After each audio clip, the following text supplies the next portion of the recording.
Mande fau jorolendo, udah ngatakan lah. Mande cekmo, mande kamali kena jorolendo, balmo ngatakan lah,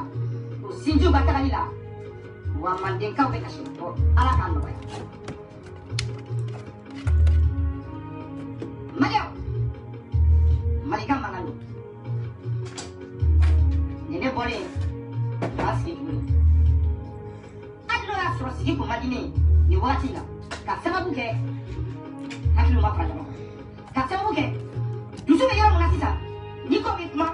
ikana tu, kando foli la mume kila kakeni mitaisi.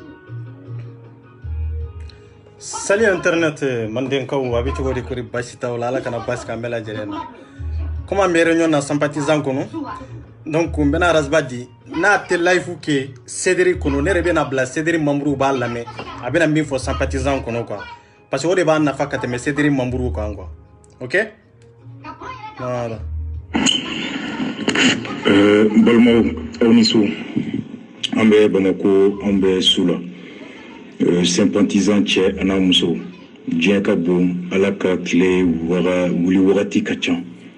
Alaka kle bin warati kachan. Sympathisant oube djen fanchama. Frafina kono,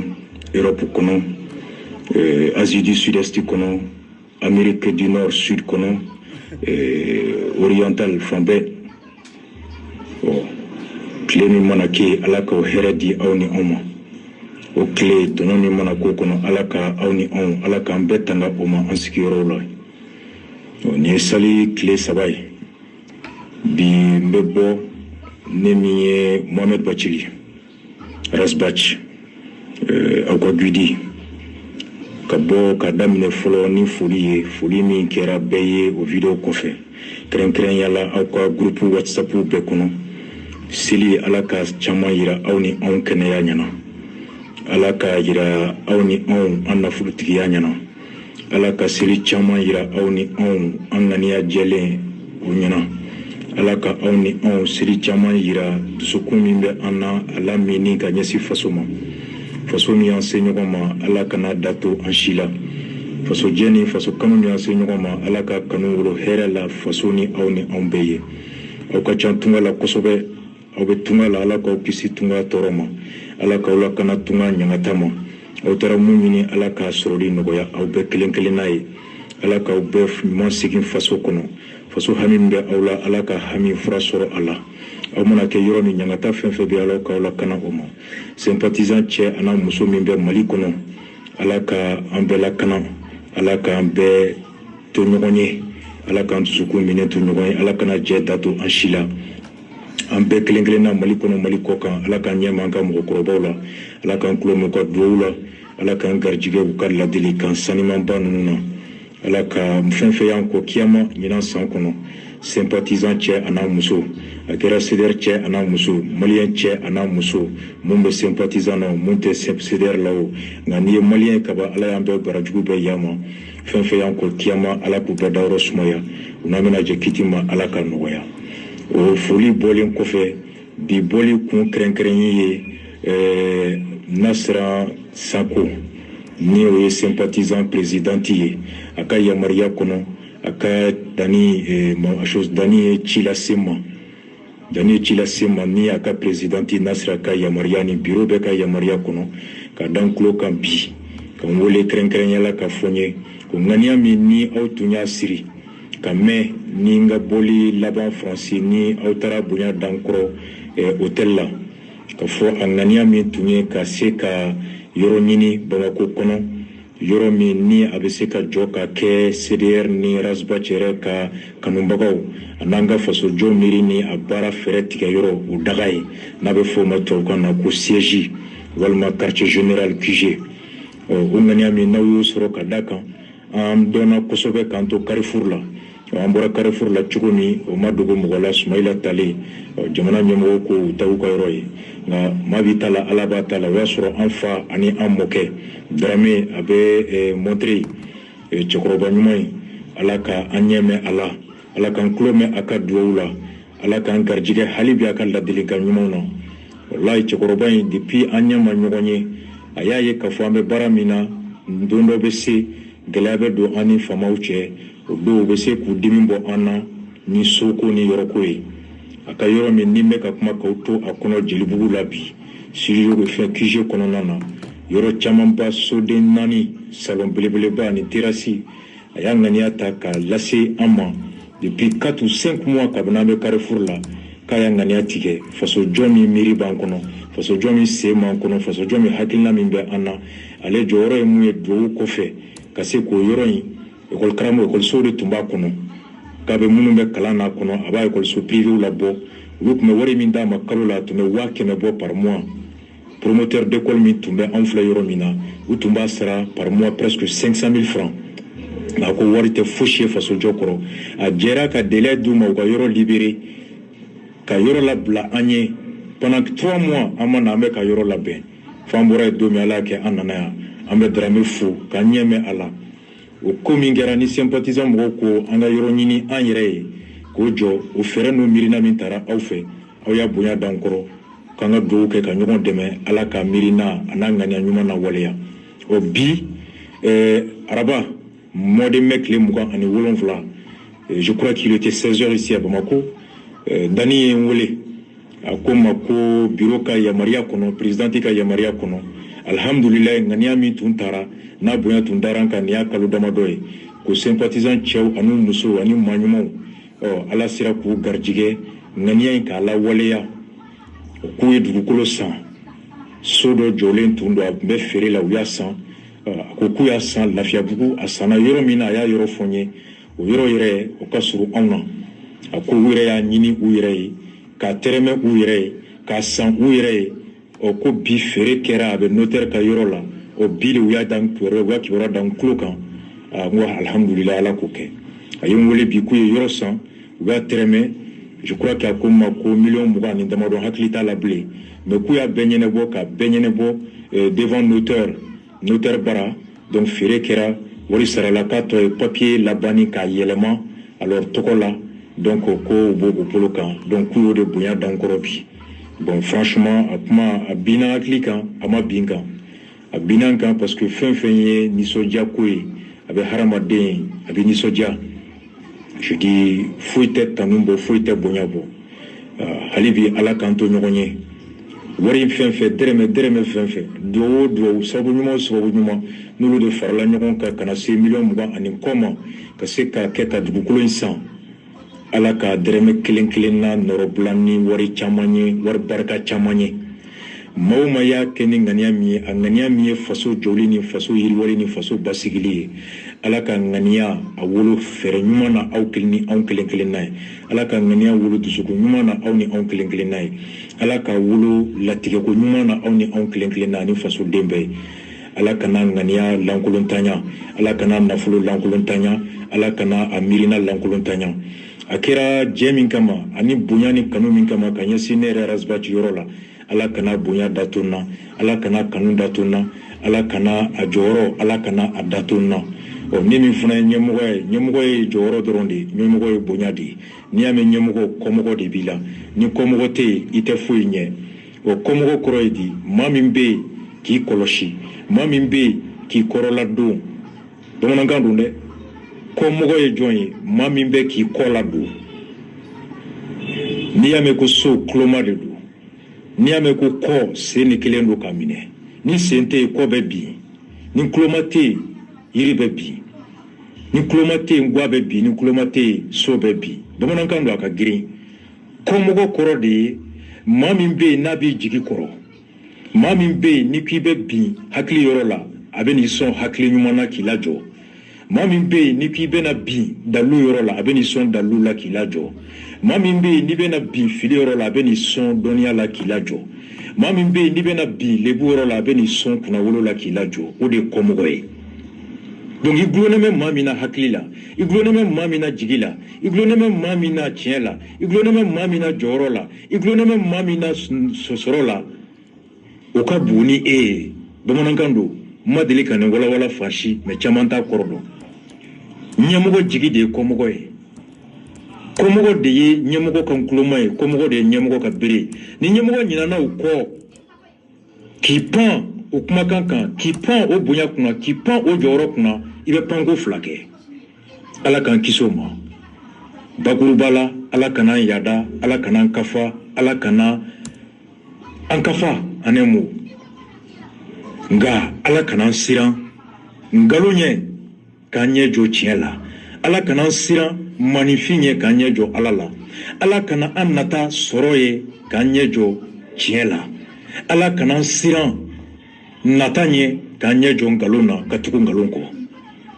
bonya ka buni jefembe manifin imada hali de imadaye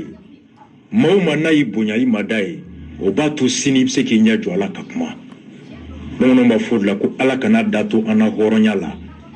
e bono ko cheba koroya beke dimindeka mami mba to ala ka yele mami mba to ala kakuma mami mba to ala ka soma ure cheba koroye nga mami akeko kle abe furuntu akeko kle abe pere akeko kle abe pan oteche weche la digindi weche klanche di ala kana nkuyi cheba koroya tufangate nga haklido cheba koroya tufangate nga dusukundu cheba koroya tufangate nga mirinadu cheba koroya tufangate nglena de cheba koroya nglena nyala kantuka ala kanke cheba koroye ala kanke horoy ala kana dato awni onshila vraiment lore na weni kibarwa demande foni ka wori fara nyogon kan nta kalama kuto franci afriki asie mali kono ka dugukolo nyini fona rebe quartier me yere kono nta don ja sana yoro mina oni ne rebe sigoro manja nyogona fo ka tereme ka ta nyogon soro notaire bara nta kalama fo papier ko de bek sena bi kan wole ka boya dankoro mono ko cheba koroya te kuma chamaye ngani anyumaya dabarate chefariya dabarate islameya dabarate ni dabaradu akuyate bebe do harjine ni dabaradu jabate bebe do harjine ni dabaradu nyamakala bebe do harjine kadaka matese kuma la ni nyamakala mate kuma doni nyamakala matese kuma la ni kuyate mate kuma doni kuyate matese kuma la jani jabate mate kuma doni jabate ni kuma doni ani kuma fochugo nyuma ani nambaraya no bi do harjine ulute seli idai ka fodoro ko Allah akbar solio ala ibe do harjine na ala ko ko kewali mbi fe ala ote ay mu fo ke anga ke kewali kele anga na ke kuma fo kele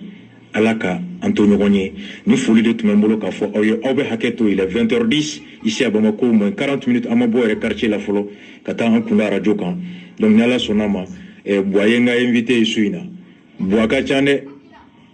o boamimbe mbia wa suina alaka Antonio Gonye one love vous tous choqué pour éduquer Rastafari présidenti ibonya yoro ikatondo ku befo kubedo kira mantonya la ala kanto nyogon ala kanga jensisi ala kanto nyogon ala kanansi lebu nyogon ala ka super kalendama ala ka demba ta fanga dama ala kanga jensisi ala kan kisi nanfiku toroma ala kan nanfiku klebo ulangu ye antula ku bwantula munu be nu kan ninga uta kechuko ala ku so kechuko nyumana ani nyogon tula ala kanta choqué pour éduquer one love vous tous. Voilà Malion awiyaye ni arasbadi magote mugolada magobe nafulo de la amagote mugolade amagobe fende la femi mba ale ere nafa amatade antetante machi ay lameni ke ne de yafo kunu nya fonga video kono ngo vocalu be ne de boloya ngo ne de be sympathisant kono adana ni vocali kelende la 12 minutes ama vocali were faraka wallahi ne be kunu nya fonga video kono ye ladudi mugo ma nkuye cedri ye kuma kam munu fo wa keme konunu ani biduru konunu ani 15 konunu ni 10 konunu ne de be bona e ka prepare lati adama de onye numbe arana keria de la arabadi en num blade e ka sympathisant mo utiliser comme fula manani de ay Allah me voilà horonya ni dambe kama ay Allah me ala ere kama ko so tuni ka boka mo hakila jikin groupe sigile mo tamay la duta ko wa keme ko wa sara ka be avril ma donc ni ko ni asara o de ka tami masara donc aboka mo hakila jigi yoro so len ko fe min ba ko no loi la o lu 3 mois de jira o lu ma donc yen o lu ka bo donc ni na bela jene fe mo ke la do ya wa keme la ni na bela jene fe ki ka wa keme ka frega ka sara ni o lu ka boka bo so outlaw bala ko wa keme mo munun ba kono kuka wa keme de sarada ibega nafulo tigi munun ba kono seba tigi munun ba kono mo munun kumbu kandala nu tagubu koko doni ibeka nunde nege kado nu hakili che kado nu kademba yache k'u kana ni 100 parce que tunye 100 layidu ta k'a fɔ ko ko ni an ye se sɔrɔ ninnu bɛ se ka se sɔrɔ cogo di kanto nin coronavirus tile in na ninnu bɛ se ka nafolo sɔrɔ cogo jumɛn na kanto nin banako tile in na nin banako tile in kɔnɔna na an ye kalo joli k'i sigi lɛ an ye kalo joli de k'i sinɔgɔ mais Arazbadi t'i sigi k'i miiri nin na de a bɛ taa ka mɔgɔw bila ka porte-parole bila a yɛrɛ groupe k'a k'u soke k'u indiquer pour que n'aw ma kuma n'u ye i tɛna wari sara donc a y'a kugu mɔgɔ minnu dabara y'a fɔ k'u b'a fɛ ka dɛmɛ kɛ dɛmɛ dɔgɔyali o ka kɛ 100 ye n'o tɛ n'a jiginna 100 jukɔrɔ an t'a la c'est ça la vérité min fɔra a kɔnɔ o ye nin de ye mais a ma ban an ka taa vocaliw bɛ kɔrɔndɔ de bolo yan t'inquiète pas o fana kɔfɛ tuguni an ye 7 millions min ci an ni ɲɔgɔn cɛ volontariat tɛ dɛ an y'a ci an ni ɲɔgɔn cɛ dɛ jɔn o kun ye wajibi o ye wajibi bɛɛ lajɛlen de kan e mɔgɔ k'i min ka bien a ye lamɛn dɛ nin fana tɛ 100 ye nin ye 50 yɔrɔ de y'o ci groupe la den bɛɛ ni ɲɔgɔn cɛ nin ye cotisation joli ye tugun 100 e b'o sara e ba bɛ citation jumɛn de la e fa bɛ citation jumɛn de la aw ka dugu aw ka village aw ka quartier a bɛ degun jumɛn de kɔnɔ aw ka du bɛ degun jumɛn de kɔnɔ aw t'aw sigi k'aw miiri nin na aw tɛ réfléchir mais maliyɛnw an ka tiɲɛ yɛrɛ de fɔ ɲɔgɔn ye ni mɔgɔ bɛ Mali kɔnɔ mɔgɔ min ye arnaqueur ye mɔgɔ min ye kalabanci ye ka se ka adamadenw hakili minɛ ka balo n'u ka nafolo ye wallahi billahi Arazbadi de don Arazbadi y'a si kɛ CD du monde ye Arazbadi invité groupe kan WhatsApp groupe kan Arazbadi hari a tile kelen a ma sɔn ka taa a tun bɛ lasine Simaga de bila ka taa ko Simaga ka taa kuma ni ninnu ɲɛ hɔrɔnya ni danbe bɛ yɔrɔ jumɛn e dun ye Arazbadi ye bi ala ni CD de sababu mais kalo fila i bɛna kuma sympathisant sanfɛ kun jumɛn de la i nafa b'o de la o i ka entrée b'o de la parce que papier t'a la minnu b'a kɔnɔ olu ye sympathisant de ye accusation mana kɛ cogo cogo se t'olu ye dabali t'olu ye ka se ka e accuser ka se état dɔ la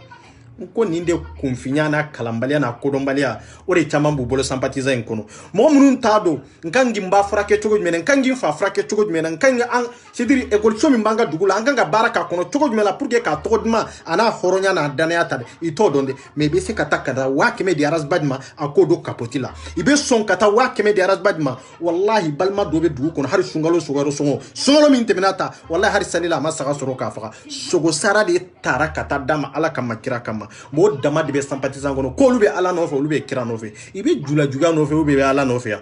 Arazbadi bɛ k'a ka wari don drogue la a bɛ k'a dɔn fɛn aw ko i ye kuma kelen fɔ yan k'a fɔ ko olu ye so sa ko kalo 3 de dira loyer la mɔgɔw ma minnu b'a kɔnɔ ko ne k'o ye nkalon de kalo 6 de bɛ di Mali sariya kɔnɔ kalo 6 de bɛ di ma n'i bɛ loyer la so kɔnɔ pour que ka se k'i labɔ kalo 6 de don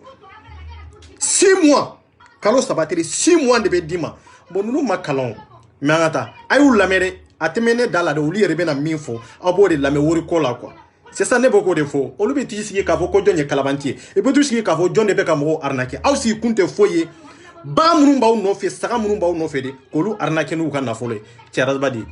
an tɛmɛna nin na sa k'i bɛ Europe i ma 50 euros sara n balimakɛ n balimamuso a essayer k'i bila zugu la e min bɛ Afrique kɔnɔna la k'e min kɛ 300 sara n balimakɛ n balimamuso a essayer k'i bila zugu la an mago bɛ bɛɛ ka dɛmɛ la parce que yɔrɔ sɔrɔla ka ban minnu bɛ so kɔnɔ olu bɛna bɔ dan 3 mois ni olu bɔra wari t'an bolo an bɛ tila ka wari ci an ni ɲɔgɔn cɛ n'o y'a sɔrɔ juru bɛ la n balimakɛ bien aw yɛrɛ tulo b'a la ko wari t'olu bolo ko ni 50 in sarala 100 n'o sarala i bɛ tila ka wari wɛrɛ de sigi mɔgɔw kan tugun o fana bɛ sara jagoya parce que fɛn t'u bolo pour que ka se ka so in lajɔ aw ko aw ye so jɔlen de sa k'aw b'o ti ka tila k'o lajɔ de ne m'o de fɔ n ko nafolo t'aw bolo gɛrɛbuya b'aw faga sur les réseaux sociaux ne de y'a fɔ aw ye wallahi billahi wulibali de don an ka taa n balimamuso a bɛ kɛ baara ye donc an mago bɛ bɛɛ ka dɛmɛ la bɛɛ ka se k'i yɛrɛ bila zugu la avant que loyer ka bɔ so kɔnɔ an mago bɛ bɛɛ ka dɛmɛ la parce que an bɛna wari wɛrɛ ci an ni ɲɔgɔn cɛ d'accord k'u bɛna wari wɛrɛ c'est-à-dire i bɛna cotisation wɛrɛ de sigi sen kan min tɛ 100 ye min tɛ 50 ye 50 euros min n'u y'a sigi sen kan ka fara 100 in kan olu tɛ kelen ye dɛ awa 15 euros wɛrɛ bɛ kɔfɛ a bɛ na n'a kuma ye 10 euros ye o fana bɛ kɔfɛ a bɛ na n'a kuma ye aw ni ala cɛ ka e to nin kɔnɔ e ni ala cɛ e bɛ se ka mago ɲɛ i yɛrɛ n ko i bɛ ka baara kɛ k'a bila ɲintin de kɔnɔ e bɛ ka ji dɔɔni kana bila ɲintin de kɔnɔ o bɛ fa o tɛ fa o e de mago sara o an ka taa alors groupe la denw assalamu alaikum groupe cɛna muso denmisɛnnin makɔrɔ y'aw bɛɛ lajɛlen fɔ mɔgɔ bɛ kɛnɛ kan ka foli baw ye an b'a fɔ ko alhamdulilahi rabbil alamin an bɛ ala fɔ ka ala barika da groupe in sigira ani bi cɛ a ma san kelen bɔ fɔlɔ an sera ka terrain bɔ an yɛrɛ ka poche kɔnɔ wari la terrain wari bɔ an yɛrɛ ka poche kɔnɔ wari la k'o san an yɛrɛ ye vraiment an b'a fɔ ko barabo aw bɛɛ ni ce ani aw yɛrɛ fasojɔ kɛnɛ kan ala k'an to ɲɔgɔn ye ala ka hamina ko bɛɛ lajɛlen nɔgɔya ala k'an bɛnnen to bien olu ko k'olu ye terrain san kabu ka poste kono wori de la mais tumbe ka deme minke ye deme de nyini mogo fe mais sympathisant ma deme bode fo malien ka se ga ni nyoro fam ye deme de nyini mogo bolo kata di armée ma mais sympathisant ga dro meta kono c'est ça la vérité nyo de fongo sympathisant mogo kangu ka wori atachogo ana dona mina e ka se ga nyanyini ka nye donc c'est ça la vérité ne be nunundo sans sabane nunbe barala nyogon feo ne be nunundo gundo fo ite nunu bolo ne te min kalama idunya sans sabake ne nube nyogon fe ite har ne to redo kuma be ne nunu jewa ata assalamu alaikum tuni o fana ko fe cotisation fana be sina o koni o groupe sera yere vi o groupe takala yere vi do e mo ki be groupe kono ko 2020 kono kema foi de sera donc a essayer ki blazur la yene an woro ci an nyoti am go be beka de la mba fe bere kaka cotisation sera ni alni il y a 2020 BCT mais c'est mis au sera maintenant c'est bien ni bere c'est kaka 2020 sera ma fuma obe an de me ko sebe obe an de me rere de war bola mais ni ga 2020 BCT ni c'est mis au sera o fana ko fa ma ko be beka de la droma kele man do bakele man ta kisi bien outlaw bala oye de cotisation miniere siglembe sympathisant kono o fana ka sara damana tu ne cotisation joli on est tugu comme mago be beka de la tugu aw katla ka de me wereke minte 10 euro ina minte 15 euro ina minte 50 euro ina et puis minte wa kemena ne sigi euro man nani de ube duru horo nyani dambe kama malion ngwarazba di kanga mine ka daka kantikede wallahi ni horonya ichi ni dambe tiyaite mogo min dembe ni sympathisant kono aw bola aw be ka magonya faso de yaw te ka magonya faso de aw be ka nyarazba di de aw be ka razba de ka vide la ka yere ka vide tri aw be ka dani ka vide de la ka yere ka vide tri neko dani be siga fanga soro ka teme sediri president kawa dani be siga kodo ni kalani hakili man soro ka teme sediri mamburu ka ateseo mais ni ay sediri mamburu ya bla kaminga do kankele wallahi billahi kankele de be sympathisant perene de yafo nga madame ne de anata voilà egode do ni se simantoni mi nano ni se molo me fe ne ga mi nano yi donc ni se tenten bele mi nano am ko be beka temela am go awnya ma den wolole nu faso ko masulu den nu faso c'est-à-dire ablalembe faso kono ni gerebiadi aflalembe faso kono ni jalia ani finaya di aw ba usigi réseaux sociaux ka foko ko dobe jalia la ko dobe finaya la ko dobe delila aw yerebe delila aw yerebe ka cotisation sigi mo ka enna nimbe jigi nimbe be saka sarawa aw be tla ko o mo kele nunu tugu aw katla ka deme nyinu olubolo tugu ko wori mi mbora ko otabo donc sangono na soro sangono sisa e kanga 1000 euros le chika mo 1000 euros ibodo sympathisant de la 600. C'est ça la vérité. Sans qu'on ait 1000 euros min dépassé, il peut pas sinju lade, et ka san dépassé ka mo lade, au 1000 euros au beta rasba de fait. Donc oui kanga monde économiser ça. Ika loyer sara, anika courant sara no beka boala, anika diminution ou ka boala. E be siga monde économie, surtout ka sega mago wereni e ka mo. Ati tisiga kyo.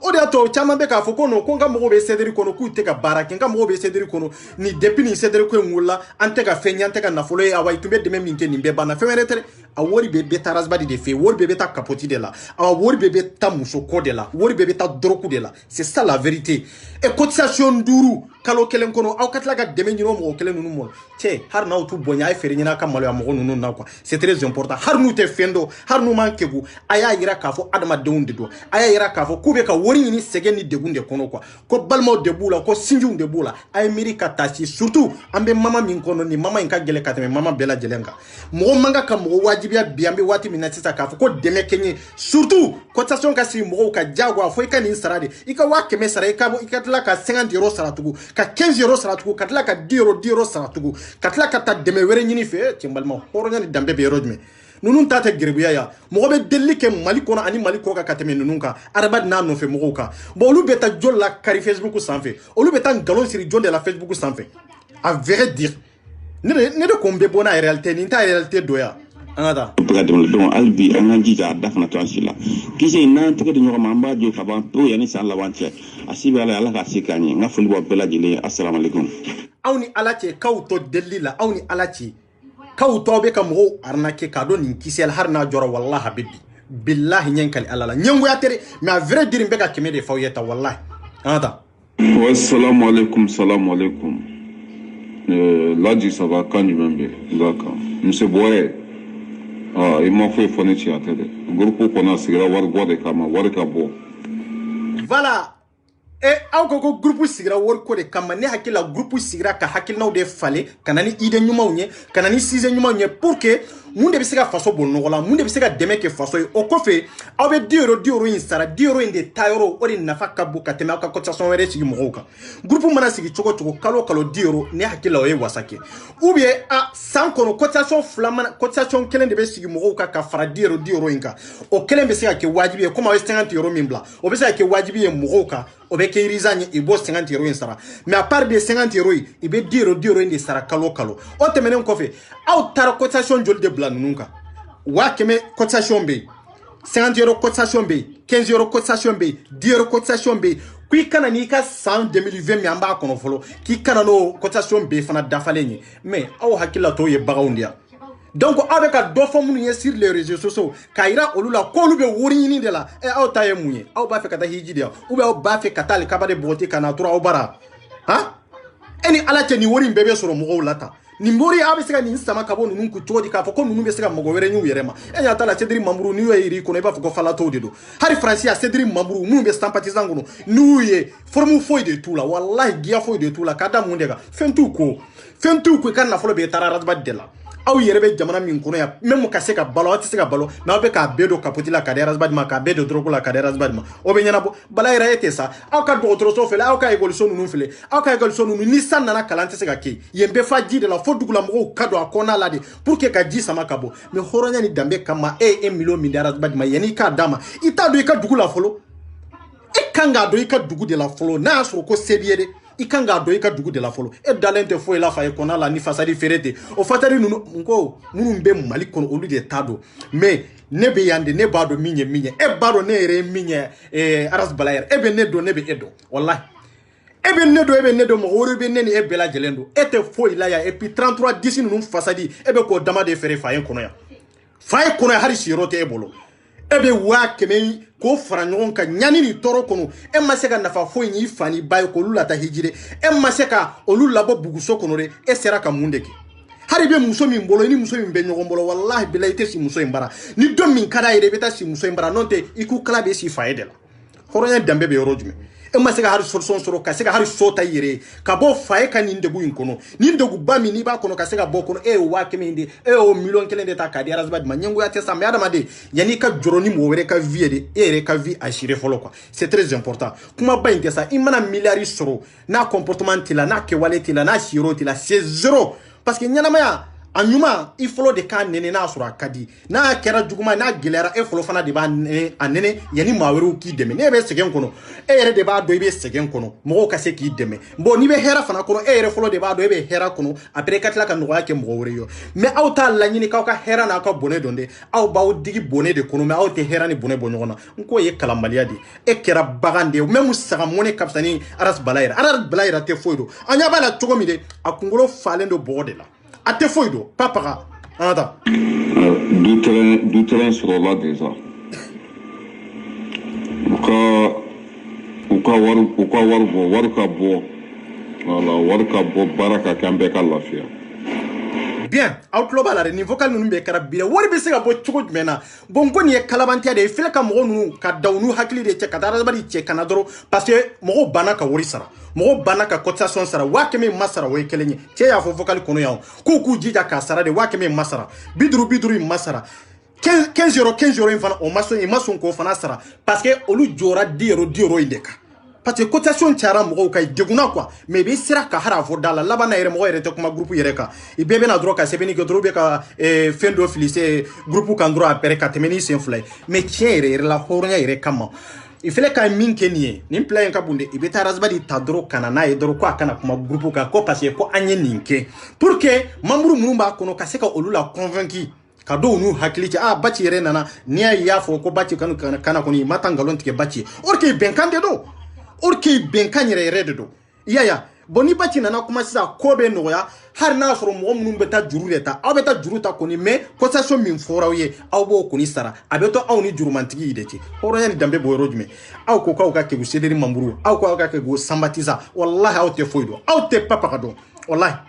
n'aw kɛra lettre ye maninka famille b'aw kala wallahi billahi o ye 100 de n'aw kɛra lettre ye wallahi an de b'aw kala an de b'aw sɛbɛn fana c'est ça an ta wari ka bɔ baara ka kɛ an bɛɛ ka lafiya voilà wari ka bɔ wari tɛ bɔ dɛ wari bɛ bɔ tan de e nyama de ki dai ko wori ka Allah sona bebe ɲɛnabɔ ni Allah sona bebe ɲɛnabɔ inshallah dɔɔni dɔɔni do a bɛ ɲɛnabɔ du courage an bɛɛ k'an jija bɛɛ k'i seko kɛ inshallah Balaira tayi jija ika village kono c'est très important tayi jija i dembe kala école somina i dembe kala mandarsa somina tayi jija ika to ka avenir ke quoi c'est très important wallahi razbadi ka avenir nyana o kam wallahi awde kira sababe ka razbadi ka vidla awa har sinina o bora razbadi jigi koro wallahi be sigi duguma wallahi be boke kuro ba kono ne de yafawi aw ko ko razbadi ministre denye aw ni alatie ministre demmi ni fantande on de buta ministre demmi mamunu be dayiri kono mamunu ka dunta tu bolo olu de be cotisation bo kado ela olu de e frake olu de be jone ka samara ni ka fembe la jeleni donc e ka ministre denya an nafa be yorojme a joro be yorojme kan kana nyogo nege sa feminti bolo ati bolo de ite feminye a vrai dire itodi aw kana mo ke nafolo tige dabarala aw kana mo ke fama e dabarala don ni de mali anye beke entusabuli awa anye beke patronye anye beke nafolo tige ka beke togotige awa ni ya sege iba soro mo fla dron de ba kono sebe munye a mo fla dron de ba kono iba soro munye kangelen tugu ye mo fla dron de fana be soro jama kelena munum be se ka kodla mo were katla ka kodla uyere non ta betura dabara dron de la wallahi ka ñogol la yele ni dabara yede mais billahi tiñeta la dani e kera jali e kabaw e be delila yiri kono ya e be delila sur les réseaux sociaux e be delila tugu nte jigila o parce que ñamagala fana ni ke cogo de o mais ñamagala horo munun be ato olu bolo quoi ato olu bolo olu na kanga ka ke ku jatibu deli mais dani e maga ka deli ke ça parce que e ye kuma do de fo maliyew ñe ka fo islamiw ye ka fo kafiru ye o horonya kuma in kama etun kanga ke mo sugu do de imanga ka mo deli har ni mo fenta kadima e ba ira tigila de non iya di kunjume de la c'était nyo de fo mo minte ni nana fendo de dima ni ma se ka nyiningali ke ya di kumina ebe sa jonya de la quoi parce que tu sais a foi dîner 24 mani neti nyininga daluya do la quoi parce que ya di daluya mina o daluya de di quoi parce que siru be sini ngene ne dunya ibeta baro be nyonya de awa ni e mindima nya dama ni nkundela bon edu mo nyiningali ke me har do mina na tara baro bo mo were e o kuma yen chinye de o de ato dani maluya kise kelenta au bela jelena e o jene maluya ta aula e habu chamu maluya ta aula nya ta la oni habu chamu mandi awni chamu mandi mundela parce que arasbadi ya fo chamu yedi nafata aula o e kelenye pour que aka gere chamu la chamu ka do ale kan doni parce que chamu kalane do o e kelenye ale de kalane do katima o bela jelena et puis ale de ka kigonfana katima o bela jelenga et puis avec kodon katima o bela jelenga parce que ni chamu te ndoro aw ni arasbadi tena nyogon famu mais tant do de be ka dawma yeni chamu ka informer na sera ka chamu la kala famia togomi hake do la dro jeneni dani abaw yereta sa aw be boke palan kono sa je te le jure la vie de ma mère Allah a te fendo jeta labandi na sa noko nyanama yerete ba ni naka foko ete foi soro ni ma mogo de deli exiga ke fenye ete sigi yere yelema de ni do de ma nindima kasa de nindia way kasa nindia ngo e fuaria de nindia ngo e nyama de nya tamansere de ngo e kuma sulu tamansere de dongoro abe me de la de kasa de nindia a kasa ninkenye dongoro de be delila awa munu ba di tugu ibo lu fanu banini ibo lu legusir les réseaux sociaux mais horonya ni dambe be rojume ate ela de munu ba di ema abo lu de la ate ela de ça fait munu ba di ema ebe tla ku fanu baninde wallahi abo lu de la aba soro fa fana kapsa no lu faye parce que nyama den de be gre nyona me nyama den fana ni nyonche iba soro de kelembe o kapsa ni to yede parce que munu ta kalama etiga ne fani ne ka fo ko ne be sonsa o engalonde o atiga kesa parce que foi mangele ni fani bay ifani barika gele fembe la gele mo ma se ko lu respecter eno tigi manga kado jela mo ma se ki fa bonya ki ba bonya ne tigi no tigi yere jera munde na so yola est-ce que mini fani bani no yere mamsani ewa o kapsani yo c'est ça la vérité hein. Ouais, Ladji, quand je m'en vais, ça va. Eh, Jara, monsieur Jara, allez de Dankorobaye, Jara. T'es un jigi d'alembe Jara quand on est John. On est d'année de Paris, Jana Sogodogo. War Batugu Beno, Tchanga, Jana Nunu de War Batugu Yoko. Voilà. Misi mi makunendo minoroto la quoi, mais mimbe coulé. Non, misi mi makunendo minoro bode la, mais mimbe coulé minoroto la quoi. Allah kanye kadamo, vraiment du courage. Hein.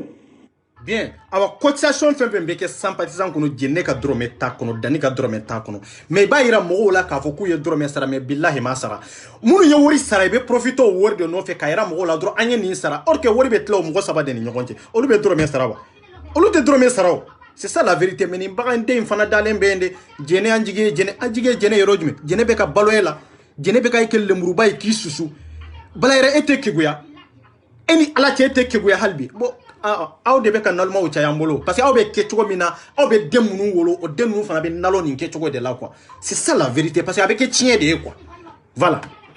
Salam alaikum groupe sympathisant Tchè ani muso ka bɔ ka foli k'aw bɛɛ lajɛlen aw bɛɛ lajɛlen wula aw bɛɛ lajɛlen ka foli bɛ yan ka fɔ y'aw bɛɛ lajɛlen bonya b'a la sisan kɔni groupe sympathisant donc an fɛnɛ kɛra association ye fɔlɔ la an bɛ ten mais sisan kɔni an reconnaît don Faransi fan bɛɛ groupe sympathisant a bɛ fara association bɛ Faransi sympathisant fɛnɛ bɛ français wa histoire wa livre kono ayanga sympathisant récépissé soro en droit le mo se ka attaquer en droit le ka tigi fene poursuivi ka yira ka fo wala en association to ba tien donc en fene sympathisant récépissé flé ka bo ka da o bela jelen kloka donc a folie madame la présidente ka folie ga o bela jelen assalamu alaikum akwa association to be ka tien dani emirla nindela ma malien dembe to tien ma malien dembe fana banenia c'est un galon de sirla awla ko ne be ka boni prévu ne be ka boni daluya de ka association to ma tiende ni mena aw yere de dala na be ka mo arnaquer c'est ça mo be ka plainte mo be se ka plainte do ka manina de aga papier yere dalen flembolo yawo ga papier yere dalen me mola ngo ne be groupe ngoro de ça ni ne o de fongo vocaliser ngo na fatala vocal mi mbe mbolo ya bidron arabadi kanini nali ngora vocal mi mbia katani vocal ki me flani koy. C'est ça la vérité. Malien ko kacha. Donc tamba tembolo mbena chidola mbaw blaya inshallah donna tawla ambe biala ante bonu ka vocaluye anante sympathisant ko ngalonde do de nyaayurula de dro ka fo kombe pour que kase ka life que sympathisant ko malien do ngaro dro ka fo kombe arasbadi ko ale bois invité aita kata bois ne arasbadi lame peut-être yere bois yere teta ibeka yere teta iba soro ibeka junior yere de beta mais ni be ka yere fana tara abeta be arasbadi fana lame aw lame kunte ka fo ko jama ka chaya otere parce que ni mi jugul lame itisiga kele c'est ça faut malien on ka se ka ni nyoro famu quoi ni mo gombe kele la de faut écouter très bien iba lame de ni ya lame bi se ka kele ni ya lame de iba do ikanga attaquer yoro min quoi mais ni ko iti jugul lame eti jugul laje no kera ite si ala wallahi jugu be se la c'est ça la vérité quelle est stratégie de donc mo min teni kala ma kele la de jugu ta lame ka fo akadiye de ita lame covid ibe ta lame kundo de kama pour que e ka se ka fendo nyesoro ka se ka aller attaquer c'est ça qui est important ni des armées quoi donc ka fo ka walmando foli mini dans la vocal ou kacha amba fo ko kambe wati were ka suhera dambela jelema merci beaucoup ilal khay